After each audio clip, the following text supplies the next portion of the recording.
Hi love you, we are on the part number 68 of MCQ। जो हमारी target है 2500 आपकी MCQ को खत्म करने की, उसमें 67 पार्ट तक अभी हमने देखा है। Today we are on part number 68 जहाँ पे 21 क्वेश्चन हम सॉल्व करेंगे, 20 क्वेश्चन स्टार्टिंग में क्वेश्चन नंबर 13412 to 1360। शुरुआत करते हैं आपकी आज की क्लास, जहाँ उसमें पहली क्वेश्चन 1341। क्वेश्चन कह रहा है the duty of confidentiality in the bank customer relationship applies to. जो बैंक कस्टमर रिलेशनशिप का कॉन्फिडेंशियलिटी की बात आती है वो कहाँ पे एप्लीकेबल होता है। तो आप जाने कि applicable on entire information shared by customer with the bank. कोई भी वैसी इंफॉर्मेशन जो इंफॉर्मेशन कस्टमर से रिलेटेड है वो किसी भी कंडीशन में हमें अदर देन कस्टमर हमें शेयर नहीं करनी है। This is what confidentiality a bank staff और bank has to maintain as far as customer is concern. Second जो ऑप्शन है, only information about transaction, no. Information about benefit of the customer, no. Information about benefit of bank, no. All information, कोई भी information जो भी customer ने document दिया है, submission किया है, ट्रांजेक्शन कर रहा है, वॉट एवर XYZ, हमें अदर देन कस्टमर शेयर नहीं करती हैं। Right answer is A for question number 1341. Question 1342. In event of the customer death, the relationship between the bank and customer becomes a relationship between the bank and the customer.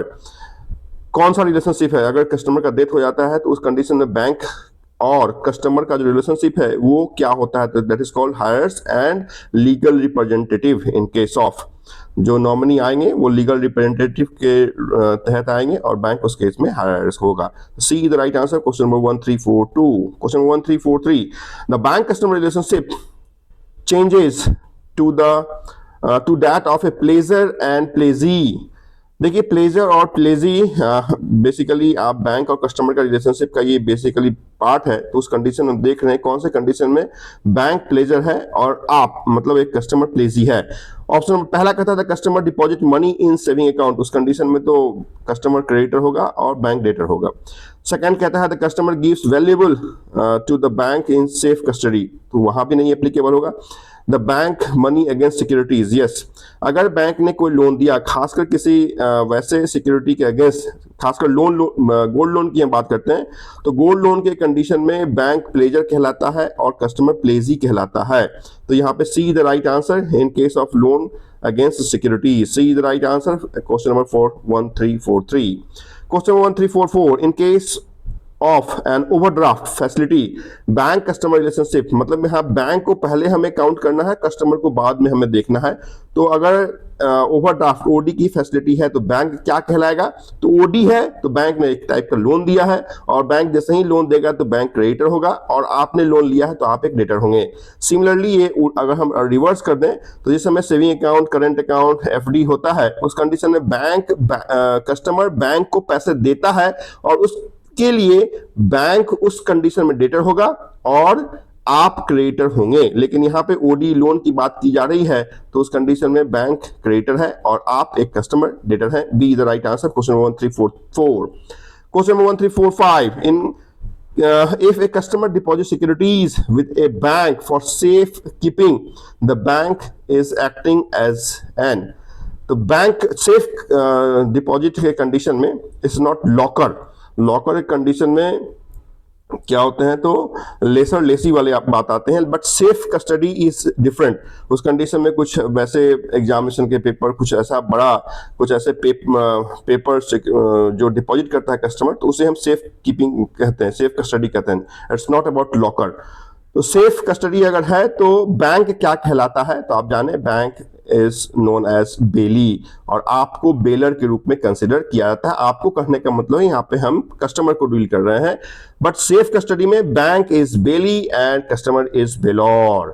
Question number 1345. Next, question number 1346. The main obligation of a bank to its customer with a saving account is to, क्या है obligation bank का इन case of saving account? तो always and always आप जाने कि पहला तो grant loan, तो सेविंग में तो ग्रांट लोन का ऑब्लिगेशन नहीं है कि आपने अगर सेविंग अकाउंट ओपन कर लिया तो आपको लोन मिलेगा, it's not obligation. The second is pay cheque as per customer order. Yes, अगर सेविंग अकाउंट आपने ऑर्डर ओपन किया है और चेक आपने लिया है तो आप जैसा ऑर्डर करेंगे वैसा ही बैंक एक्ट करेगी। यही कारण है कि चेक में 3 पार्टी का इन्वॉल्व होता है। आपको मतलब कस्टमर को जो समझा जाता है वो होता है ड्रॉई, customer is called drawer, bank जो इन्वॉल्व होती है इस ड्रॉई, और जिन्हें पैसा मिलता है वो पेई कहलाते हैं। तो ड्रॉर, ड्रॉई एंड पेई है ना।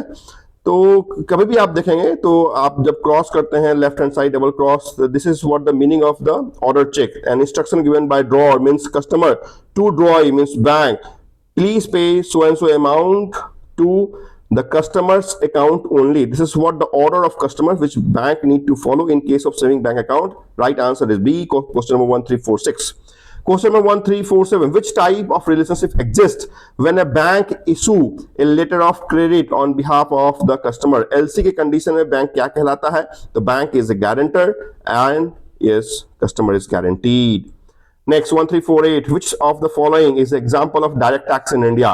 तो यहाँ पर टैक्सेशन की बात आ गई है। तो आप जाने कि जो डायरेक्ट टैक्स है दैट इज इनकम टैक्स, 22% तक आपके क्या होता है, तो कंट्रीब्यूशन वहां से आता है जीडीपी में। तो direct tax is indirect tax, however GST is direct tax is income tax, GST is indirect tax. तो B is the right answer, that is income tax is a direct tax. Question number 1349 कह रहा है which of the following tax is not considered as an indirect tax? कौन सा tax indirect tax नहीं? तो obvious सी बात है, सबसे बड़ा जो हमारा डायरेक्ट टैक्स है वही दिख रहा है। तो income tax is not indirect tax. VAT आज के डेट में एग्जिस्ट नहीं करता है क्योंकि जीएसटी का पार्ट हो गया। Service tax is also the part of GST. Custom duty आज के डेट में अलग इनडायरेक्ट टैक्स है। तो ए और be become the part of GST, है ना। तो ए और बी तो यहाँ पे कंसिडर हम करेंगे नहीं। डी कस्टम आज के डेट में भी टैक्स है which is not the part of GST, however custom is indirect tax, है ना। तो B is the right answer, that is indirect tax कौन सा नहीं है, तो इनकम टैक्स नहीं है। Question 1350, the goods and services tax that is GST in India classified as. तो जीएसटी क्या है? तो जीएसटी इज ऑब्वियसली बात है कि इनडायरेक्ट टैक्स है। Next, who bears the ultimate burden of indirect tax? Ultimate burden किस पे आता है? तो अल्टीमेट बर्डन हमारे और आप पे आता है, that is called and user, that is called consumer, है ना। कि हम एक मोबाइल लेते हैं तो उस मोबाइल का जो टैक्स होता है वो हम रिटेलर, होलसेलर, फिर डिस्ट्रीब्यूटर, फिर कंपनी, और कंपनी गवर्नमेंट ऑफ इंडिया को पे करता है। तो एंड जो बर्डन होता है वो कंज्यूमर पे ही होता है, हमारे और आप पे ही होता है। सी the right answer, question 1351। Question number 1352. Which of the following is the main difference between direct and indirect tax? Option number A, direct tax collected from the buyer. Buyer की तो बात ही नहीं है। डायरेक्ट टैक्स तो directly आपकी salary से pay होता है ना, आपकी इनकम से पे होता है। तो बायर आपके डायरेक्ट टैक्स में नहीं आते हैं। Second is direct tax are paid directly by individual, yes ये सही है।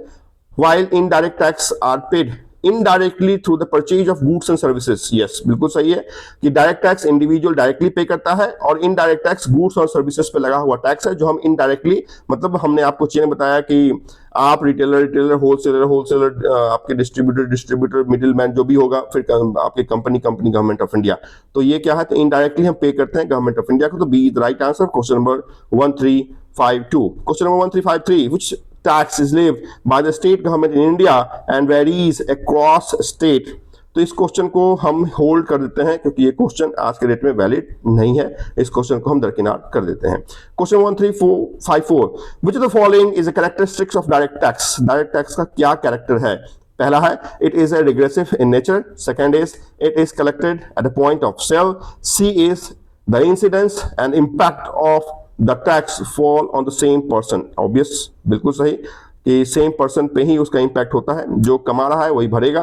तो सी the right answer, question 1355। In India corporate tax levied on the, corporate tax किससे लिया जाता है? तो कॉर्पोरेट टैक्स वैसे कंपनी से लिया जाता है, जो कंपनी को रन करती है उनकी इनकम होती है, तो उससे कॉर्पोरेट टैक्स लिया जाता है। B the right answer, corporate tax B. Next question number 1356, under GST system in India which of the following is a type of GST? देखिए जीएसटी का 3 पार्ट है, one is called CGST, next is called SGST and third is called IGST.